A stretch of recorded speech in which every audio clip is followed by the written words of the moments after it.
Hi, this is Chase Utley, and this is the Phillies Show.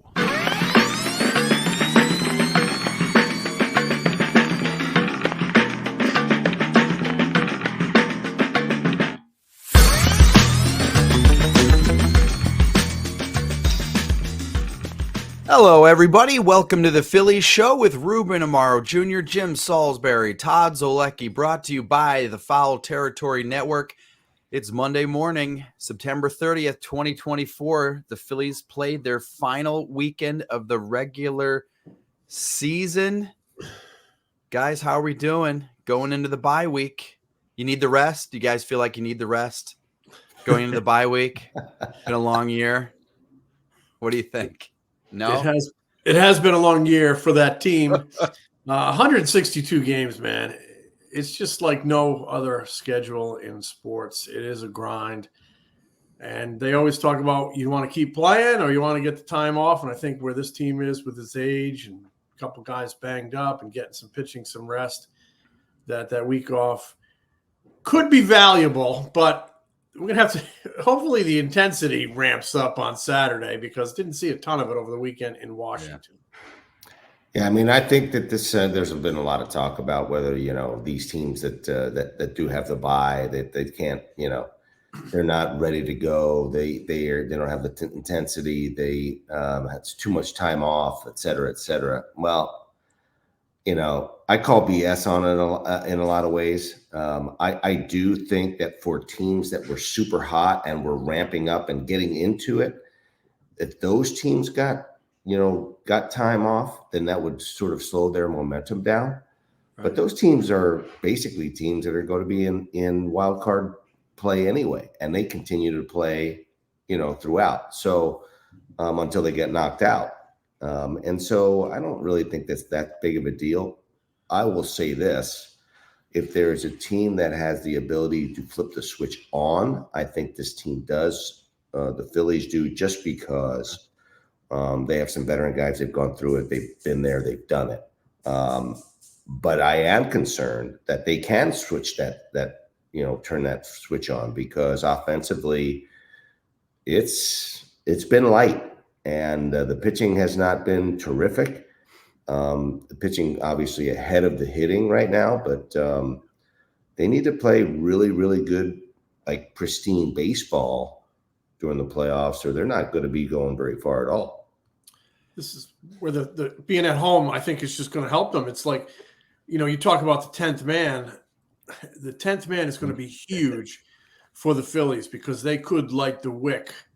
Or at least bring the intensity to another level come Saturday, because, the old saying, a watched pot never boils. I mean, this is a team that just seemed to be watching the postseason pot and just waiting for the division clinch and waiting for the regular season to be over. And that pot never boiled. Well, it is over now.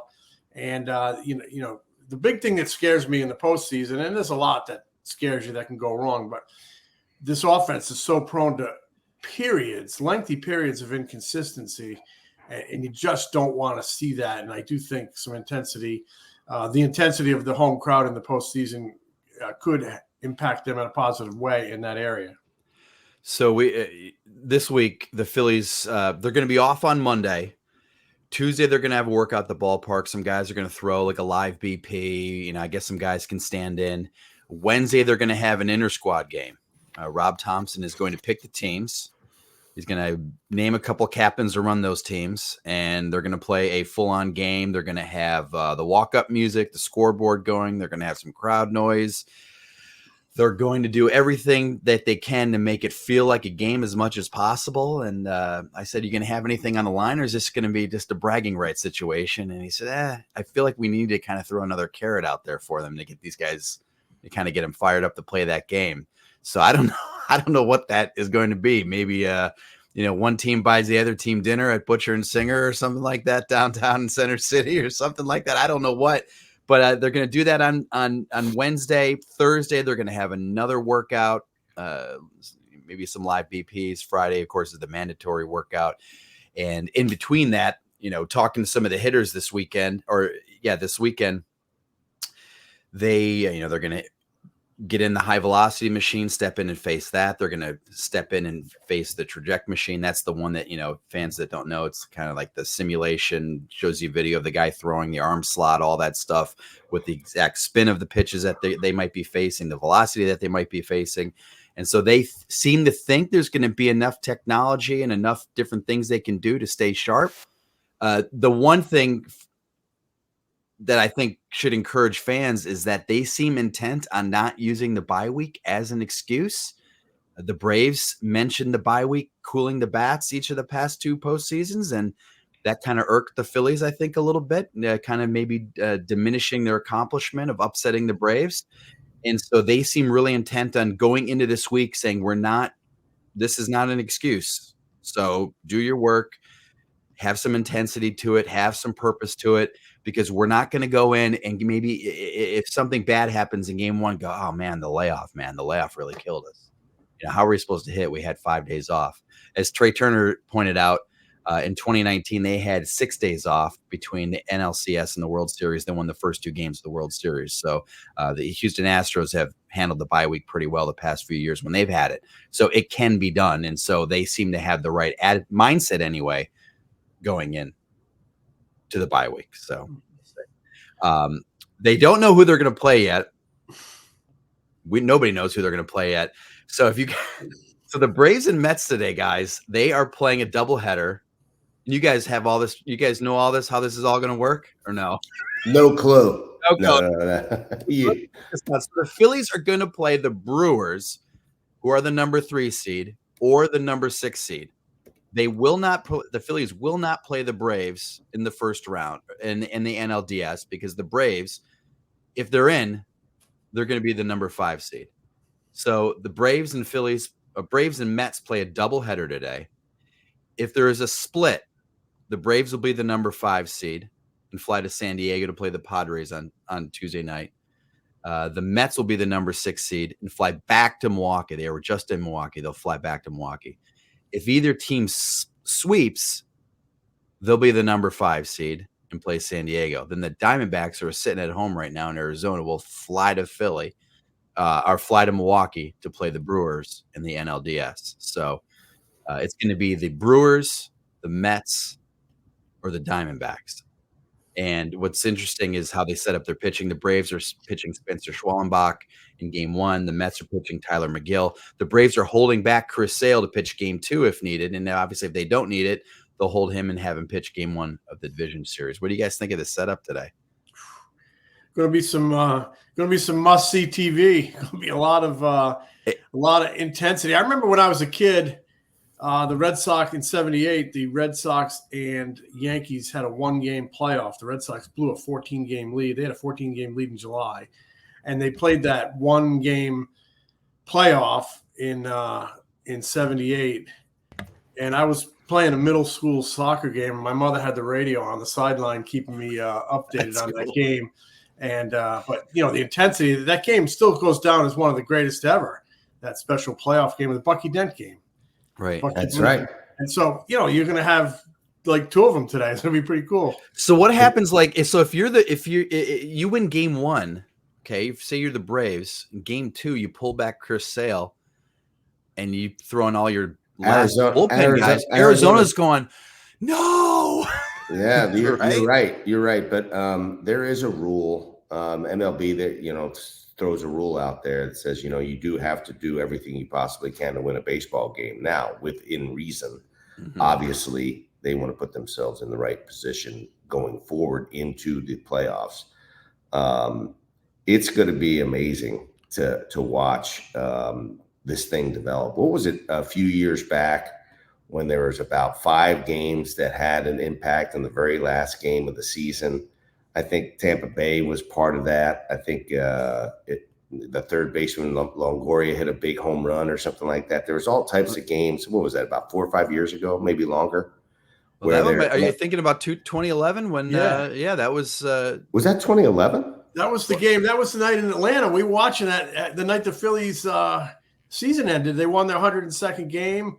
And we were all standing around the TV, and Longoria dunks one over the left field wall. And that's right. The Red Sox that was lost. 2011. I didn't realize it was that long ago. Oh my The Red goodness. Sox lost in Camden Yards, like Manny, like was it not Manny? Papelbon gave it up. Right? Papelbon gave it up. That's right. Pap gave it up that year. And yeah, that was nuts. I can still see the video image of Francona pulling the lineup off the wall at Camden Yards dugout and walking down the steps. That's right. Papelbon gave it up on a hit to left field.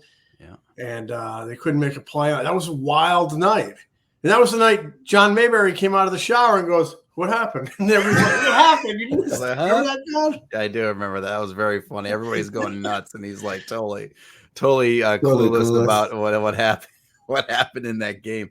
But that will be fun. And that, I mean, yeah, if you're the Diamondbacks, and I know what you said, Ruben, like you want both teams to play the game, and they're supposed to play the game, but you have no incentive to win game 2 if you win game 1. You have none. You None. really don't. And you know, they sort of brought this on themselves. I mean, the fact of the matter is they probably could have played this game somewhere else, Right. but they decided, hey, guess what? We're going to go ahead and push this thing back. You can't control nature.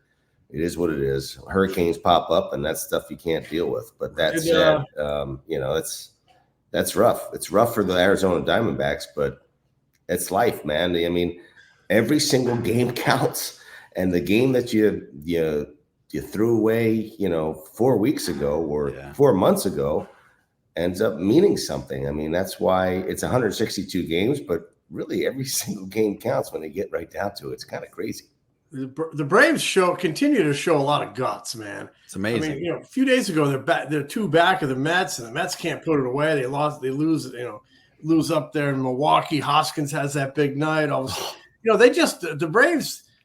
I have so much respect for them. They just refuse to go away. They're playing released guys at like 3 positions, getting contributions from. They've lost Riley and Strider, and they had Albies back, but Cunha. I mean, they've lost MVP type two MVP type players on their team. Yeah. I mean, imagine the Phillies lost Turner, which they did, and then Mudo Sosa did fill in really well, but you lose Turner and Bryce Harper. Yeah. I mean, that's basically what they lost, and Strider as well, we sort of lost Ranger Suárez too, right? Right. Or the Phillies did anyway, but yeah, they're showing a lot of resilience. Pretty resilient. I don't think Brian Snitker's going to win Manager of the Year, but man, he does something right there to keep that team together.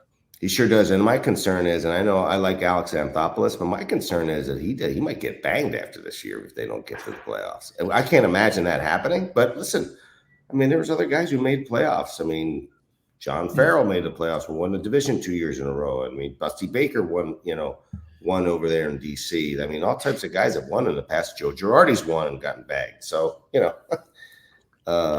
he could get banged on if they don't perform well in the postseason because they haven't the last couple of years. But, man, he does a hell of a job getting them to the postseason. I think he's fantastic. I mean, I have a great respect for him, and he's sort of like our version of Rob Thompson in a lot of ways. You'd be hard-pressed to find anybody better, but, You never know. We will be right back. We get it. Mornings are nuts. No time for breakfast, but you need to get your day started right. What if a delicious, nutritious meal could be ready in seconds? Support for Foul Territory is brought to you by Huel, the world's #1 complete nutrition brand. With over 400 million meals sold worldwide, Huel is trusted by millions of people looking to fuel their days with convenient, complete nutrition. Try it for yourself with this exclusive FT offer. 15% off with the code FOUL at Huel.com. You know we're all about saving time, but we get hangry, like a lot. I recently fell in love with the Huel Ultimate Super Greens Powder, which is a perfect blend of 91 vitamins, minerals, and whole food sourced ingredients. I also love their complete nutrition bars, and those hot and savory pouches are fire too. FT fam, give it a shot. Get 15% off with the code FOUL at HUEL.com. Unlock a healthier, easier way to eat with Huel. Nutritionally complete meals in minutes so you can focus on what really matters. And we are back.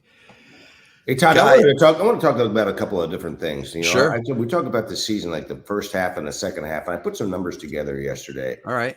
And do this because I wanted to take a look at this stuff. So you say first half and second half. It's after the All-Star game. It's really 96 games versus 66 games. But that said, I was looking at some of the offensive rankings. let's just go with runs. Runs scored. Phillies were fourth. They had 477 at the All-Star break. The second half, they had 301 runs scored. The ranking in the first half was fourth. The ranking in the last half was ninth. I mean, that's not very good. Home runs, 118, sixth. Okay, it was sixth, ranked sixth. Home runs in the second half, 80. That was ranked 11th. So ranked 6th to 11th. And that's sort of middle of the road. And then you start talking about the stolen bases as well. These are just offensive numbers right now. 99 stolen bases, which ranked 4th in the first half, and 48 in the second half, 17th. So ranked from 4th to 17th. And I looked up some runners and scoring position stuff too, because we just haven't really been that great. Now, I think the average for Major League Baseball is like 255 with runners in scoring position. And the Phillies in the first half were at 271, which is pretty significantly high. Really, really good. The second half, 260. So they dropped down 11 points, which is also pretty significant. Now, it's above average, but it's also not nearly as good. So, and the pitching wise, here's the other thing. They were ranked first in batting average, ERA, and second in WHIP. In the second half, starting pitchers, batting average, 28th. ERA, 24th. Wow. WHIP, 26th. I mean, pretty significant difference in, two halves of baseball, in particular in the starting pitching. Now, the 4th and 5th spot in that rotation were really, really poor. And you're not talking about the top 3. But that said, I mean, those are pretty significant differences. That's why it was sort of a lackluster second half of the season. And they basically won this division in the first half.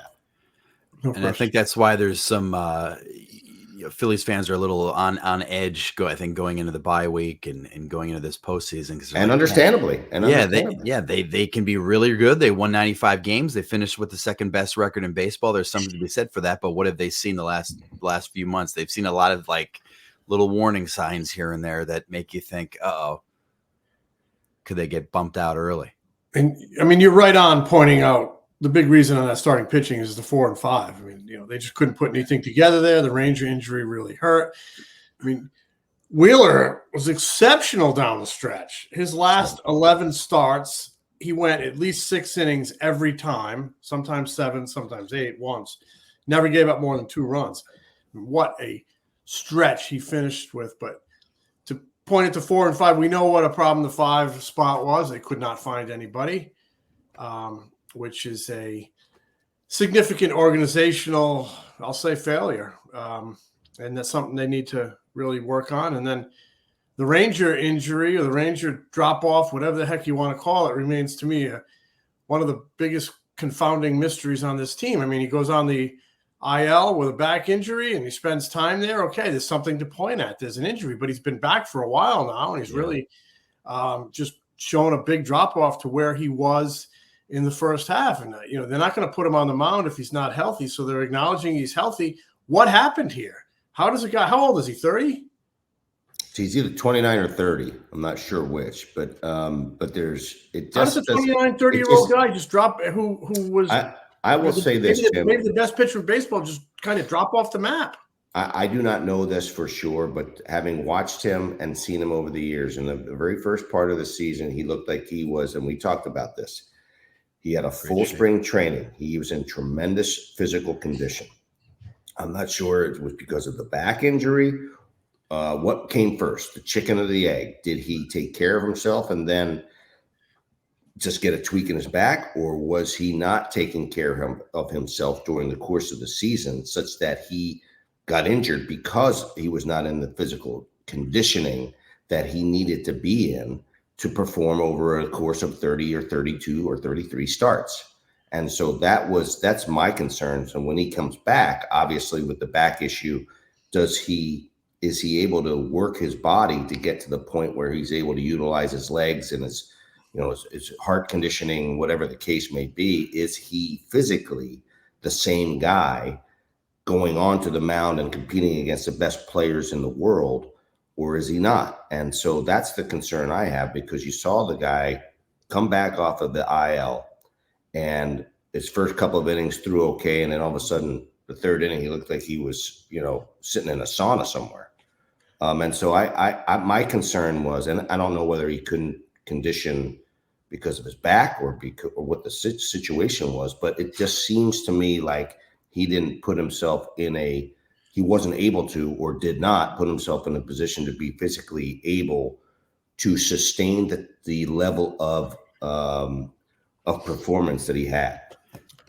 And this is the point where Rob Thompson's at now. You talk about flipping a switch earlier. We've talked about that. So I'm just kind of hoping now that in the postseason, that extra adrenaline will somehow boost something inside of him, improve his command a smidge, or improve his velocity a bump, and get him to pitch better.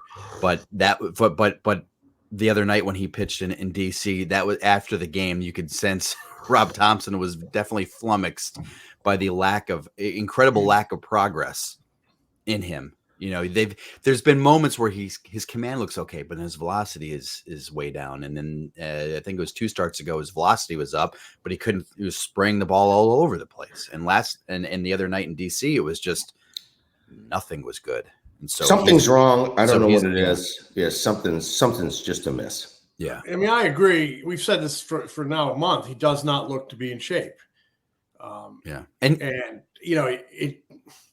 it kind of makes you appreciate that Aaron Nola, who just doesn't miss starts, Totally. Durable. Zach Wheeler, durable. Someone said throughout a stat yesterday that I read, I'm not sure if it's true, since 2018, the exclusive of 2020, he's the only pitcher who's made 32 plus starts in every single one of those years. I believe it. I mean, I believe it. Dude, that's something. And I know that was a long contract they signed him to. I understand the marketplace, and they may end up regretting it in the last, 2 or 3 years. But here's a guy who still posts up, man. It's pretty amazing what he's done as far as posting up and being able to throw quality innings. But speaking of dirt, go ahead, John. This Ranger thing, I don't think I'm being dramatic or even overstating it to say it potentially life-changing for him, this drop off. And because, you're probably looking at a winter where, if he continues that season through 6 months or even 5 months, has a little dip, but gets it back, you're probably looking at them a year before free agency doing something to lock him up for a lot of money. And now I would think that's not a conversation they're probably going to enter. They're probably going to want to see a lot more. Great point. We've been getting asked about that a lot, from listeners, and Ranger Suárez contract extension. I would not even think about it if I was the Phillies right now going into this offseason. I'd be like, I want to see one more year.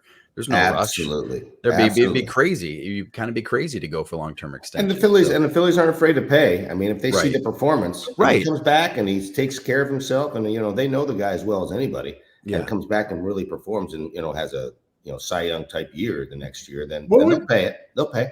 What would you like if I was a GM? I might say, after the season, take a few weeks off, then you go camp out in Clearwater, and you camp out in Clearwater, and with the conditioning staff, and you get in great tip-top shape, and come to camp ready to have 6 strong months. He would be a guy that I would have a nice long talking to after the season, which I have done in the past with other players when they have underachieved, and not just okay players, really great players. And I think it's every once in a while they need to hear it from people.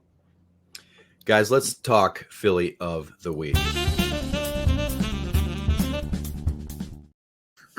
Philly of the Week is presented, of course, by our friends at Shibe Vintage Sports. Get unique throwback Phillies tees, hats, and sweatshirts from local artists at their shops in Center City, Wayne, and Westchester, and at shibesports.com. We're all sporting our Shibe gear as always. And anyway, the postseason is beginning Saturday, so run over to Shibe and get some fresh gear for the postseason, right, Jimmy? Yeah, right. Yeah. Get your gear, era. So, guys, Philly of the Week. Let's be honest. There wasn't the best week for the Phillies. They clinched on. Well, it was a great week actually. They clinched on Tuesday, the NL East on Tuesday. They clinched first round bye on Wednesday, but the weekend in DC was not that great. So, season's over. The regular season's over. Let's do Philly of the Week. Let's go big picture. Big picture. Let's talk team MVP, Cy Young, Fireman of the Year. That's reliever for those young kids listening. When I was a kid, it was Fireman of the Year because they put out fires. Team MVP. This is interesting. Now, I have an actual MVP vote, BBWA MVP vote, and there's got to be a Philly, maybe two on that list. I have no idea where I'm going to put them yet. I have not finalized my list. Who was the team MVP in your guys' mind? Let's start with Jim. Go, Jim. It's a very tough call. It is.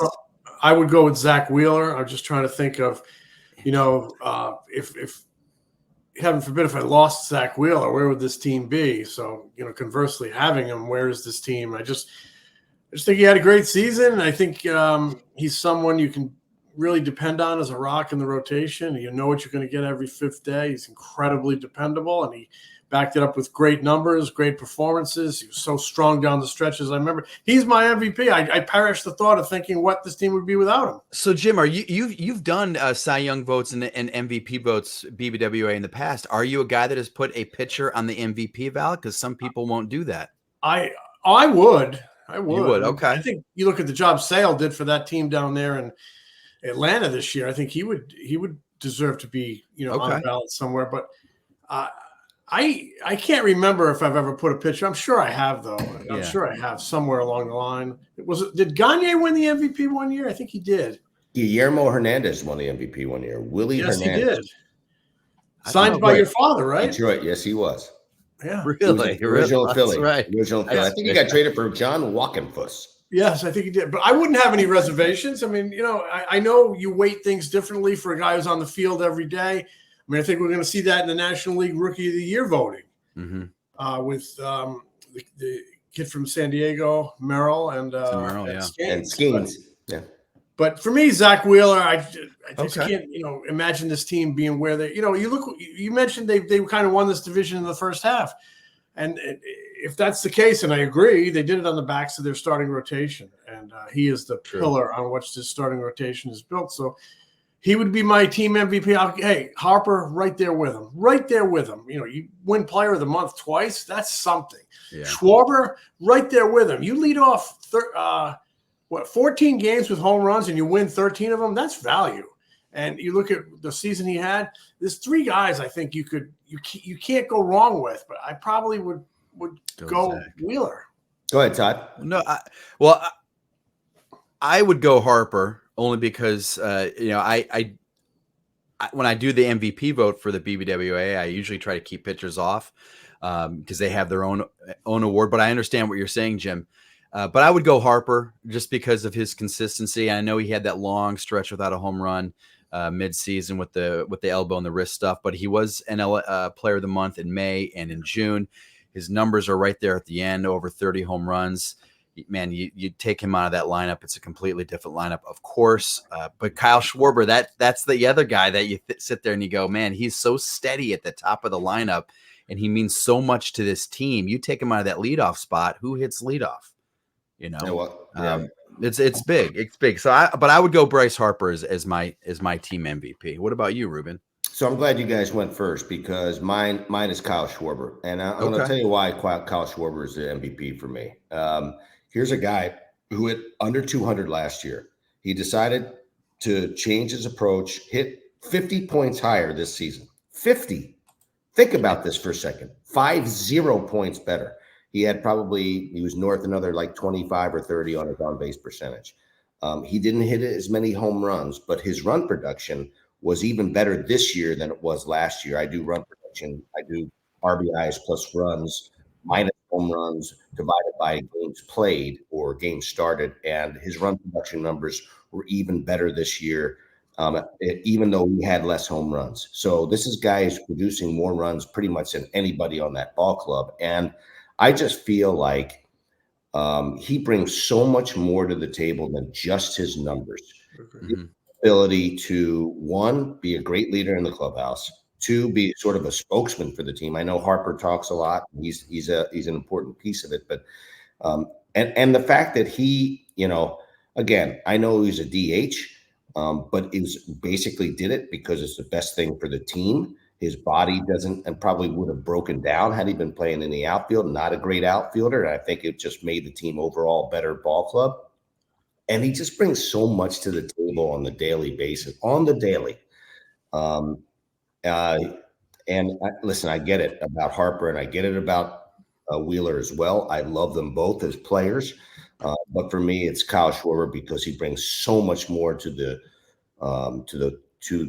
table than just his numbers and his ability to communicate with the players in the lineup after his at bats and his knowledge on the in the dugout and in the clubhouse. I think there's just so much that he brings to the table that he's my MVP this year. I am fully in agreement with both of you guys on all of the great things that each of the player you have chosen brings to the table, the season they've had. I'm in agreement. You can't go wrong on any of those three guys. And we did not communicate before. No, we did not. We did not. Three different guys. I think it's awesome. We had three different viewpoints. Yeah. I mean, that is great. Every one of us, I think, is illustrated why the guy we picked could be the MVP, and that's just some great stuff. Yeah, think about who brought each one of these guys in. I basically give Middleton the Harper piece. Okay, that's Middleton. I got to give the Wheeler piece to Klentak, right? And then Dave Dombrowski's got to get Schwarber. I mean, you start thinking about what it takes to have this kind of team, and if they end up winning the World Series, people are going to say, "Well, it was Dave Dombrowski and it was this, that." And well, no, not really. It was pretty much everybody. And just like when Pat Gillick was the GM of the Phillies in 2008, it was Ed Wade prior to him bringing a lot of the pieces of the puzzle together. And I think a lot of people get credit for this stuff, and a lot of people should. Well, Jim, we talk about how we all have three different answers for MVP. I mean, we talk about Team Cy Young. Everybody's going to say Zach. Is anybody going to go out on a limb and say somebody other than Zach Wheeler? Well, someone could. I mean, there's a couple of relievers that could jump in there too. But I mean, Zach Wheeler. Gosh, it's not even it's a no-brainer. The only question. So we always say Zach Wheeler is Team Cy Young. The only question I have is can he edge out Chris Sale? And what I am wondering is, do the voters all wait until after today to send in their vote? I'm sure some of them just might have instinctively, I guess, sent it in today before the game. But what happens if Chris Sale goes out in game 2 and spits the bit? Chris Sale has not pitched since September 19th. And that's a regular season game. That should be a regular season game. He only lasted 5 innings in that start. His velo was way down. What if he pitches game 2 today and gets rocked against the Mets in a game that the Braves need to win? That could affect the voting. Regardless, I think Zach Wheeler has made a strong case for NL Cy Young. Like the Phillies yesterday sent out this kind of like big long email PDF tweet. They also sent it out as a tweet on some of the numbers that Zach Wheeler had. The one that really jumped out at me was Wheeler faced 369 right-handed hitters this year and held them to a 434 OPS. Over the last 50 years, that's the second lowest OPS against right-handed hitters. Max Scherzer had a 425 OPS against righties in 2017 when he won a second consecutive NL Cy Young. I mean, he flat out freaking dominated right-handed hitters as well as a lot of other hitters too. But Jim, you mentioned also earlier, 11 straight starts to finish the season, 2 or fewer runs. What a strong finish. What a strong finish. And a team that desperately needed it because Ranger was bad and the number 5 starter spot was a disaster. Can you imagine if Zach was kind of like up and down going into the postseason? Yeah. It's a sign of a thoroughbred when they get stronger down the stretch. And that guy's a thoroughbred. Totally. Guys, I'm super passionate about this one. I think he got so effed in 2021. It was just not the right thing. It was just not the right thing for him to have lost that. And I do believe in length and consistency and bulk and in this situation, because you talk about it, a horse is a horse is a horse. This guy was an absolute horse. I mean, he's posted up. He pitched every time in his rotation, basically. He pitched, the quality start numbers, the quality against the toughest teams in the league numbers. I mean, there's just so many factors that I hope that people who make this decision, Todd, no disrespect, but sometimes they're not informed enough, and they just look at the numbers and they say, okay, strikeouts. He has a ton of strikeouts, and he has a ton of this and so. Well, if you don't post up, if you don't bring those quality innings, those a number of innings, you don't have the quality starts, then I just feel like this. And I love Chris Sale, man. I love the way he competes. I love the story. Let him have the comeback player of the year. No brainer for me. But as far as the Cy Young is concerned, and I know I'm biased because I know this guy and I've seen him develop. But if you look deeper inside the numbers, this man is a Cy Young winner and should win it. By a nose. Zach Wheeler threw 20 right now, as of today, 22 1/3 more innings than Chris Sale. That's about 3.5 more starts. That's 3.5 more starts. I mean, think about when he lost us to Burns. It was like 50 innings. It was ridiculous. It was insane. It's insanity. Totally agree with you.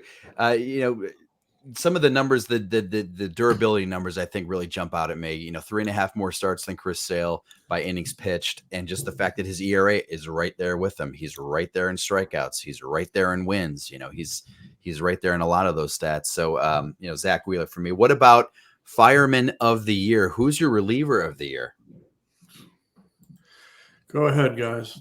I'm going to say 2 guys, and it's a tough one. Yeah, it is. I mean, you really look. You look at I'm going to go out and say Jeff Hoffman because again, and listen, he was fantastic, and he's pitching in situations that are a little bit tighter. I think that a little bit further back in the game than is Strom. Strom was outstanding, but I mean, to me, Jeff Hoffman was just stellar. I mean, in one bad outing, he would have won the ERA race in the team had he not had that one bad outing. He was right. I mean, it jumped up to like 2.1 or something, some ridiculous number. He's been outstanding, and his story is a great one as well. For him to go from being a first rounder and really sort of a failed starter, and then getting the opportunity last year to come back and pitch for the Phillies and bearing down and become the guy that he is. I think the story's great. I think the performance was phenomenal. People just sort of take it for granted that he was just out there, flipping again, and he was pitching against probably the toughest guys in the lineup almost every time, and that's how Rob Thompson will work this during the course of the.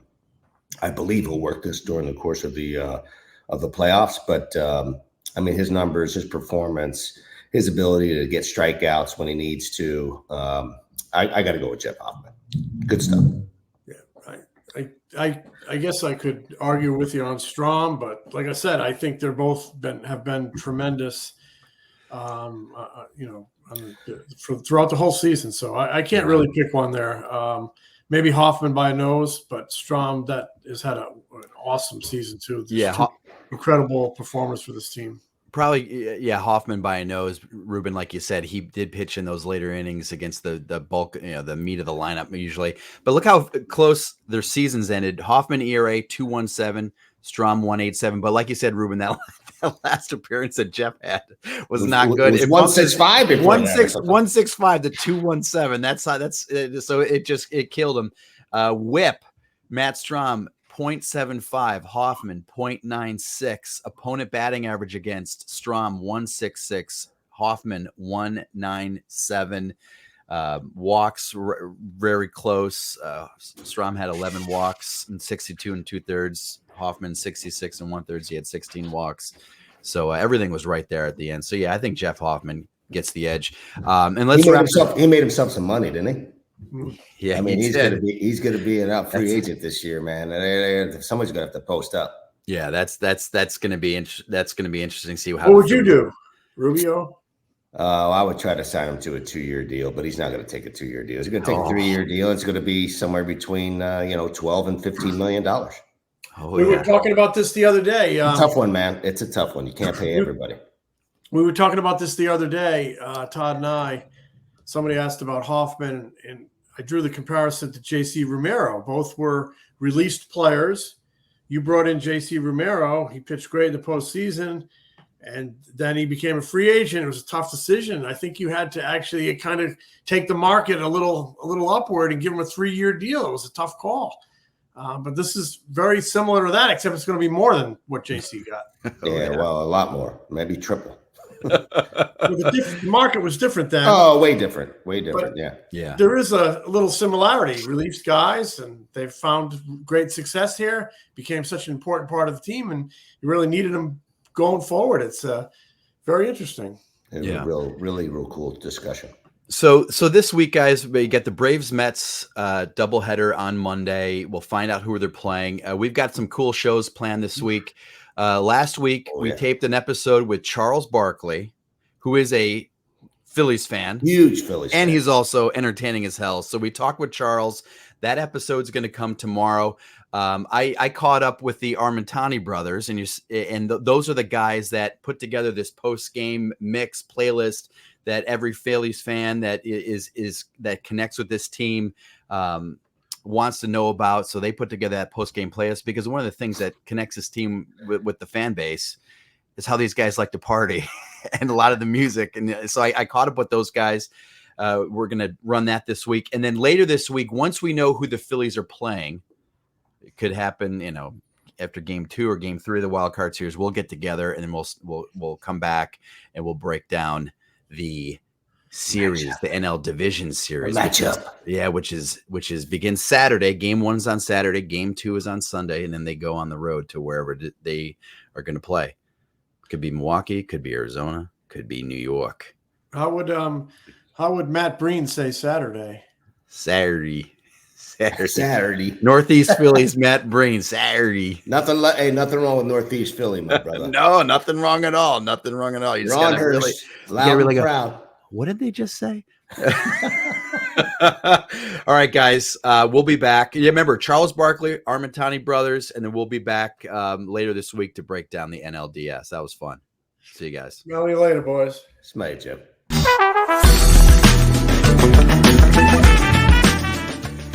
This is The Phillies Show. If you haven't already, please subscribe to The Phillies Show wherever you get your podcasts. You can also watch us on our YouTube channel. If you like what we do, give us a review. Tell a friend. Catch Ruben, Jim, and me on Phillies Nation TV, presented by Valley Forge Tourism. New episodes air an hour before every Saturday Phillies game on NBC Sports Philadelphia. Replays air throughout the week and on PhilliesNation.com. Get more of Ruben's analysis during, before, and after Phillies games on NBC Sports Philadelphia, on the Sports Radio 94 WIP Morning Show, and MLB Network. Read Jim at the All City Network at allphly.com. Find more of me at MLB.com, the Phillies Beat newsletter, and occasionally on MLB Network.